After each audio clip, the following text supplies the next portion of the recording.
Mingkar mingkuring angkara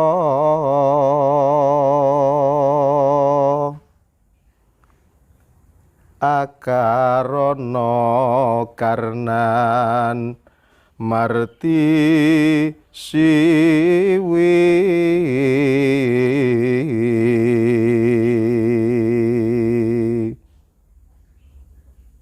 sinawung resmining kita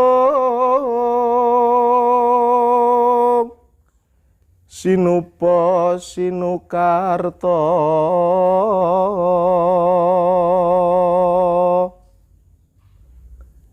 mrih kretarta pakartining ilmu luhung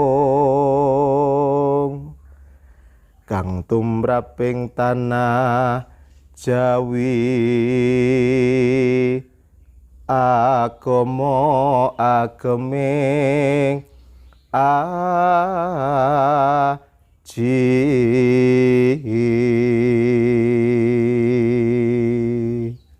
Assalamualaikum warahmatullahi wabarakatuh. Alhamdulillah wa syukurillah wa binikmatillah la haula wala quwata illa billahil aliyil azim. Bapak-bapak, ibu-ibu, keluarga besar Pondok Waqiah Nasional. Kala wau sampun kita pidhangetaken tembang pangkur. Mingkar mingkur ing angkara. Wonten ing nyebataken mingkar mingkur ing ukara. Tegesipun menungso gesang wonten ing alam donya kuwi kudu bisa ngendani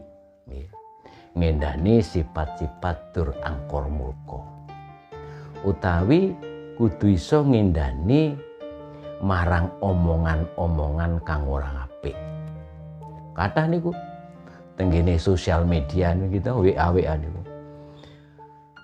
Bagi mereka-mereka yang sudah mampu mengikuti tembang pangkur kala wau niku gampang. Oh iki hoax iki. Oh iki tenan iki. Karena apa? Karena sudah mampu untuk membaca mingkar mingkuring ukara. Kalimat-kalimat demikian ini hati kita membaca, oh iki mesti hoax, mesti nggak bener. Akarono karnan martisipi untuk apa? Untuk tingkatan kita itu untuk mendidik anak putu. Ya, kenapa? Karena didikan yang paling utama untuk anak cucu kita itu ya diri kita, ucapan kita, perilaku kita. Karena itulah sumber pertama kali bagaimana anak dan cucu itu untuk meniru. Sangat berbahaya. Sehingga kalau sekarang di luar sana anak-anak kita, cucu-cucu kita itu perilakunya menyimpang, jangan dengan serta-merta disalahkan kondisi di luar itu. Mestinya yang pertama kita salahkan, tunjuk diri kita yang salah. Kita sebagai bapak, sebagai ibu, sebagai kakek, sebagai nenek itu dulu. Kenapa? Karena masa-masa pertumbuhan anak yang direspon itu sekitar yang paling dekat. Siapa? Bapak, ibu, kakek, neneknya. Ya, makanya bapak dan ibu, mereka-mereka yang bisa dipakai sebagai contoh, khususnya pertama kali, itu harus bisa pangkur tadi. Mingkar mingkur ing angkara, mingkar mingkur ing ukara. Untuk apa? Karena untuk mendidik anak-anak kita. Sinawung resmining gitu. Dengan keindahan gitu. Dengan ceria. Ya, makanya sering saya katakan di dalam Al-Quran itu konsep kul bifadlillahi babi rahmati babi dalika bal yabrohu. Ya. Memberikan sesuatu kepada anak, kepada cucu, kepada murid-murid kita, kepada mahasiswa kita, diawali dengan kegembiraan.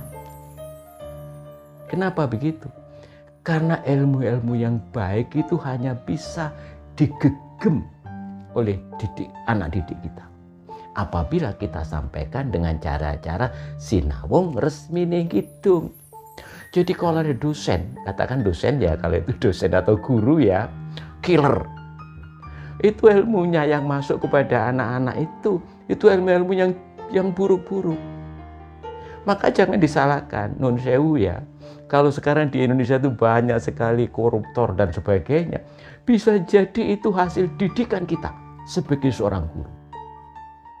Yang dulu cara memberikannya dengan cara yang strict, yang kejam semacam itu. Ya, menjadikan apa? Menjadikan hati-hati mereka itu menjadi kaku, menjadi keras membatu. Bapak-bapak, ibu-ibu, ingkang kinurmatan. Sinubo sinukarto. Mereka tarto pakartining ilmu luhung. Artinya apa? Ilmu luhung itu ilmunya siapa sih? Ilmu luhung itu ilmu keterpujian. Luhung itu keterpujian. Dalam konteks agama Islam, siapa sih yang terpuji itu? Baginda Rasul Muhammad Sallallahu Alaihi Wasallam. Muhammad itu Arab. Ya, kalau kita masukkan dalam bahasa Jawa, budi luhur, figur yang memiliki ilmu luhung. Ya, kang tumrap ing tanah Jawa. Jawa itu tegese ngerti, paham. Ya, jadi hanya mereka-mereka yang punya ilmu, ya, mengikuti jejak-jejak baginda Rasul Muhammad Sallallahu Alaihi Wasallam, maka dia akan ngerti Jawa, akan paham tentang kehidupan. Ya, jadi Kanjeng Nabi itu jangan dipahami sebagai satu figur, ya, secara fisikal. Jangan, nggak bisa kita mengikuti fiksi Kanjeng Nabi. Ya. Yang dikatakan Kanjeng Nabi itu kulitnya semacam ini, rambutnya semacam ini, dedeknya semacam ini, nggak bisa. Apalagi kita orang Jawa, ya seperti kita ini ya, nggak bisa. Tetapi pakar tining ilmu luhung, insya Allah kita bisa. Ya. Maka ekstrimnya ya jangan disalahkan. Kalau kadang-kadang orang itu menyebut dirinya karena kebanggaannya, ya menyebut dirinya itu Muhammad. Karena apa? Begitu cintanya kepada baginda Rasul, dengan sifat-sifat keterpujian itu moga-moga ada dalam dirinya. Ya, sudah gak geger lagi orang mempermasalahkan nasabnya baginda Rasul gitu. Kenapa? Karena nasab dalam konteks Jawa itu ada nasab biologis dan ada nasab gaib. Nasab gaib itu ya nasab budi pekerti luhur. Bisa jadi saya yang semacam ini itu masih nasabnya para kiai-kiai sepuh, ya, yang sudah ilmunya itu jorok langit, bisa begitu. Kenapa? Karena para santri-santri itu mengikuti jalan-jalan yang ditempuh. Turun naiknya para guru-guru yang punya pekertining ilmu luhung, sehingga tanah Jawi, sehingga paham tentang ilmu kehidupan. Maka di situ pada bait terakhir tadi dalam lagu itu, agomo ageme ngaji. Ya, jadi perilaku luhur, agama itu kan perilaku luhur. Ageme ngaji yang menjadikan manusia itu aji. Aji itu terhormat. Istilah Jawa menungso-menungso kang kajen keringan. Nah, itu tujuan kita semua, menjadi orang terhormat, sehingga menjadi orang yang haji dihormati. Kalau dalam rukun Islam kan ada kata-kata haji itu ya. Haji itu sebenarnya terhormat. Agomo ageme ngaji. Agomo iku agemane menungso-menungso haji. Ing kene menungso-menungso kang wis apa minangkani timbalaning Allah Subhanahu wa taala marang tanah suci. Mula ana kono nalika budal mundi dawing Allah Subhanahu wa taala ana ukara labbaik Allahumma labbaik labbaik la syarika laka labbaik innal hamda dan sebagainya. Itu menunjukkan kepada kita bahwa kita dipanggil oleh Allah itu karena apa? Ingat, karena dipanggil. Allah itu hanya memanggil mereka-mereka yang sudah pekertining ilmu luhur. Jadi berangkat ke sana itu betul-betul diharapkan kedatangannya oleh Allah. Ya. Sehingga pada waktu perjalanan itu, kalau ini betul-betul dipanggil oleh Allah, ya mestinya aman. Wis ora kurang-kurang. Kenapa? Karena berangkat bersama dengan Allah. Dijemput kita. Ya. Ekstrimnya kalau kita berangkat dengan bismillah, itu artinya bersama-sama dengan Allah kita ke sana. Ya. Oh, ternyata punya uang sudah cukup. Oh, ternyata mendapatkan travel haji ya, yang baik ya. Perjalanannya juga baik, tidurnya baik, makannya tercukupi. Masa Allah memanggil hambanya terpilih masih dikongkon keleleran yang kono. Nggak masuk akal itu. Sehingga ini yang perlu dipertimbangkan, apakah memang kita itu sudah agami ngaji? Apakah kita betul-betul sudah menjadi orang-orang yang aji tadi? Sehingga Allah Subhanahu wa taala berkenan untuk memanggil kita. Berangkat dengan bismillah, pulang dengan bismillah. Dalam konteks tafsir di sini berbeda. Berangkat itu bersama dengan Allah karena kita dipanggil, ya terlepas Allah itu menyuruh siapa yang mengantarkan kita dari rumah sampai ke Baitullah, ya. Pulang dari sana bismillahnya menjadi berbeda. Bismillahnya itu sudah atas nama Allah. Ya. Bersama Allah pulang atas nama Allah. Apa artinya? Maka dalam budaya Jawa, kenapa sih bulan haji Dzulhijjah itu oleh orang Jawa disebut bulan besar? Ya, besar itu artinya raja. Ya sudah, pekertinya raja, pekertining ilmu luhung tadi itu yang harus kita gunakan. Sehingga di Indonesia ini khususnya, siapa yang salah apabila di sekitar kita masih ada fakir miskin? Yang pertama kali ditunjuk adalah haji. Karena apa? Haji itu raja. Haji itu besar. Haji itu Dzulhijjah. Ini yang menjadi penting. Kenapa? Karena di antara haji itu suko renaning prihatin. Ya. Jadi suka sekali dengan prihatin untuk apa? Apabila dia melihat ada orang yang masih sengsara.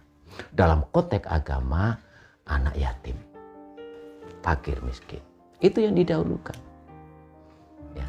Sehingga insya Allah ke depan Indonesia ini, karena kalau kita melihat dari sisi banyaknya haji, ya, saya dengar untuk berangkat haji, ya, Allah itu loh nimbalinya itu pakai inden, bayangkan itu ya. Sampai 10 tahun, 20 tahun ya. Sampai itu menunjukkan bahwa Allah betul-betul cinta dengan bangsa Indonesia ini. Ya, nanti kalau semuanya sudah pulang ke tanah air, mestinya Allah berkehendak. Ya. Esensinya Allah berkehendak, semua dari kalian-kalian yang sudah pergi haji, jadilah seorang raja. Selalu menjadikan senang hatinya orang. Ya. Terutama yang dua tadi, ya, fakir miskin dan anak yatim. Tidak ada yang bisa menyelesaikan fakir miskin, anak yatim di bumi Nusantara itu hanya haji, hanya Islam. Apabila memang benar-benar itu menjadi keyakinan kita sebagai umat baginda Rasul Muhammad Sallallahu Alaihi Wasallam. Ya. Jangan hanya menggantungkan pada negara. Ya. Jangan ramai gara-gara bansos ya. Malu kita sebagai seorang haji apabila berbicara bansos. Karena apa? Harusnya bansos itu dipegang oleh kita, bukan oleh pemerintah. Bapak-bapak, ibu-ibu ingkang winantu ingkang rajan. tembang kala wau taksih dipun sambung. Gitu. Sapa tuk wahyuning Allah, kya tumilah mangulah ilmu bangkit. Bangkit mikat remangukut, kukutaning jiwanggo. Iku kena sinebut wong sepuh, lire sepuh sepi hawa, awas lurune ngatunggil. Nah, bagi manusia-manusia yang sudah bisa menjalankan haji tadi, ya, agama ngaji, itu pertanda manusia-manusia yang sudah wahyu, ya. Pangapunten. Wong Jawa niku mboten saged bedakne iku wahyu apa ilham niku mboten saged, ya. Ya pokoke wahyu gitu. Wahyu menika tegese wahyaning rahayu. Lek wong Jawa niku lho. Sudah waktunya selamat. Sudah waktunya berbahagia. Niku wahyu. Makanya pilih wonten kae Pak Presiden kae apa ketiban wahyu niku tegese Pak Presiden niku wis diberi tugas wayahe menjadikan kesejahteraan masyarakatnya. Ya. Wong Jawa niku sangat akrab dengan masalah-masalah kewahyuan gitu. Angger ana pilihan kepala desa, wahyu. Wes semua pejabat itu karena wahyu. Ya. Itu enggak salah. Karena apa? Karena semua pejabat itu esensinya tugas kelangitan istilahnya, ya. Tugas langit itu. Untuk apa? Mendapatkan wahyu. Apa? Kamu kalau jadi pejabat, kamu harus bisa menapaki tentang kerahayuan, keselamatan. Bapak Ibu ingkang winantu ingkar harjan, mingkar mingkur ing akara, sapa tuk wahyuning Allah kya tumilah ngerti ilmu ning urip. Apa to sejatine urip? Artinya di dunia itu sebenarnya kita untuk apa sih? Ya. Allah itu kan sudah menciptakan satu makhluk yang betul-betul tunduk patuh kepada Allah Subhanahu wa taala. Yang namanya malaikat. Kenyataannya bagaimana? Bisa jadi dunia itu sepi sekali. Kenapa? Karena orangnya baik-baik semua. Ya. Rupa-rupanya Allah masih belum. Ya. Akhirnya diciptakan lagi. Yang disebut dengan iblis itu. Ya. Yang selalu membuat keonaran-keonaran. Allah juga masih belum selesai dalam penciptaannya. Maka diciptakan, di samping ada binatang, di samping macam-macam, diciptakan makhluk yang baru namanya manusia. Ya. Malaikat dulu kan sempat ya komplain berkaitan dengan penciptaan manusia, dan malaikat tahu bahwa manusia nanti itu bakal nuhake darah, numpahake darah. Ya. Allah Subhanahu wa taala rupanya memiliki tujuan sendiri. Aku luwih ngerti katimbang kowe. Kira-kira begitu. Ya. Sehingga kita sebagai manusia satu saat memang ada sifat-sifat kemalaikatan, ya. Satu saat ada sifat-sifat iblisiahnya ada. Ya. Allah bergembira di sini. Kenapa? Karena memang manusia itu oleh malaikat tadi sudah diramalkan akan menciptakan dardah yang semacam ini. Makanya turunnya kitab suci Nabi dan Rasul, ya, itu selalu memandu manusia ini, ya, terus dipandu. Betapa celakanya manusia apabila tidak ada yang disebut dengan kitab suci dan para Nabi dan Rasul yang memang mengarahkan dalam dua kondisi yang kontradiksi. Binary opposition, baik buruk, benar salah, bahagia celaka, terus manusia diberi itu. Maka pada saat Allah berkenan untuk memberikan kebaikan kepada kita, jangan keterlaluan menerimanya itu. Karena apa? Kalau kamu keterlaluan, di sampingmu ada keburukan. Kalau kita diberikan kemuliaan, di samping kita ada kesengsaraan. Kalau kita diberikan kebaikan, di samping kita ada keburukan. Bener luput Allah becik bejo ciloko kudu sing waspada. Bapak-bapak, ibu-ibu, di bulan yang penuh dengan berkah ini, terus kita belajar bagaimana mengolah diri kita, pribadi kita, ya, sehingga kita menyadari siapa diri kita, dan kita insya Allah menyadari siapa Allah Subhanahu wa Ta'ala sebagai sesembahan kita satu-satunya. Adakah kita sudah paham dengan diri kita?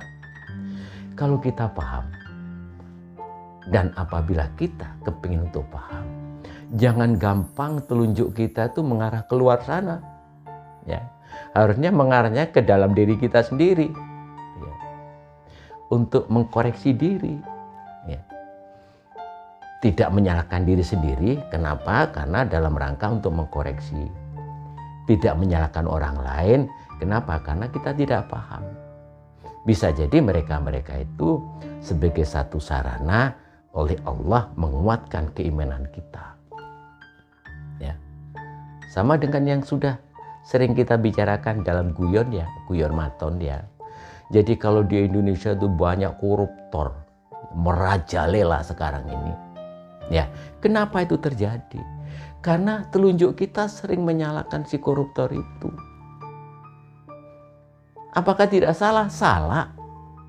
Ya, makanya orang Jawa itu hanya ada dua, benar dan benar. Benar itu bisa jadi dilihat oleh orang banyak itu salah, oleh Allah benar. Ya. Hanya kita sekarang dituntut oleh Allah itu benar, empan papan. Ya, mengeterapkan sesuatu sesuai dengan tempatnya. Luar biasa kalau kita berbicara tentang penciptaan tadi itu ya, penciptaan, adanya kebaikan dan keburukan. Kitab suci Nabi dan Rasul fungsinya memberikan jalan keluar, memberikan rambu-rambu, memberikan tongkat kita untuk berjalan yang benar, untuk selalu menuju Allah Subhanahu wa Ta'ala. Berkali-kali saya mengatakan di Jawa ini, perhatikan itu tentang wayang. Kenapa begitu? Karena di dalam ada satu keilmuan namanya antropologi budaya. Kalau kepingin untuk melihat bagaimana isi hati manusia di satu tempat, lihatlah hasil karya seni yang dominan. Untuk orang Jawa yang dominan namanya wayang. Kehidupannya tidak pernah lepas dari itu. Makanya dalam cerita, dalam sejarah, konon waliullah yang disebut dengan Sunan Kalijogo itu ya, dalam mengembangkan, memberikan pemahaman tentang agama Islam itu banyak menggunakan karya seni. Baik karya seni itu berupa tembang-tembang, lir tandure sumilir tak ijo royo tak senggo kemantenanya dan sebagainya ya, atau dalam bentuk-bentuk perilaku yang lain ya. Beberapa waktu yang lalu sudah kita babarkan berkaitan dengan bagaimana sih caranya orang Jawa untuk menuju pada Tuhannya. Saya sering mengatakan bacalah Selamatan, tumpeng Selamatan itu. Baca itu ya, karena tumpeng di dalam selamatan yang kita adakan itu sebenarnya memberikan pelajaran kepada manusia bagaimana hidup di dunia itu sampai dekat kepada Tuhannya. Yang jadi masalah setiap kita itu tumpengan itu, yang penting kan setelah didoai oleh Pak Yai ya, setelah amin terus potong tumpeng ya. Lah potong tumpeng itu belum dijelaskan apa maknanya tumpeng ya. Sehingga kita menjadi orang yang buta terhadap tumpeng itu. Kenapa begitu? Karena dunia itu sebenarnya kan makna dari bacaan. Kita sebagai manusia itu, kita itu kan bahasa. Dunia ini bahasa yang wajib untuk dibaca. Dan tugas kita Ada dunia-dunia ini yang bisa dibaca nggak jelas, ada yang bisa dibaca dengan jelas. Tugas manusia itu untuk mentafsirkan bacaan-bacaan kita yang memang masih belum jelas. Termasuk tumpeng tadi. Ya semoga ke depan kita akan semakin menyadari bahwa apa yang ada di depan kita semuanya perlu untuk dibaca sehingga kita paham tentang maknanya. Termasuk di dalam puasa ini. Ya, kita baca. Kenapa sih harus begitu? Kenapa di daerah tertentu itu puasanya lebih panjang daripada kita yang ada di Khatulistiwa ini? Ya. Dan lain sebagainya.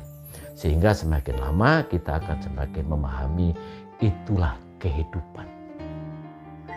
Ya. Sejatine Kang Mangkono wis antuk nugrahaning Yang Midi. Bali alami ngasuwung tan karem karamian. Itu kalau tembang tadi yang kita dengarkan awal tadi, ya. Yang kedua dan yang ketiga itu nyambung. Setelah mingkar-mingkur, kita dapat wahyuning Allah. Setelah itu kita menyadari kita masuk ke dalam alam suwung. Alam suwung itu alam ono ning ora ono ning ono. Anane ono ing angen-angening menungso. Kalbu keberadaan Allah Subhanahu wa taala, ya, itu hanya bisa ditangkap di alam suwung itu. Bapak-bapak, ibu-ibu ingkang minantu ing kararjan. Mugi-mugi ingkang sekedhik menika saged minangka jalaran kula lan panjenengan saged pinanggih lan asma-asmaipun Allah ingkang saged dados minangka panuntun gesang wonten ing alam donya. Bilih wonten bab-bab ingkang sajaipun dereng dadosaken aning manah, kula nyuwun ageng pangsami. Billahi taufik wal hidayah. Wassalamualaikum warahmatullahi wabarakatuh.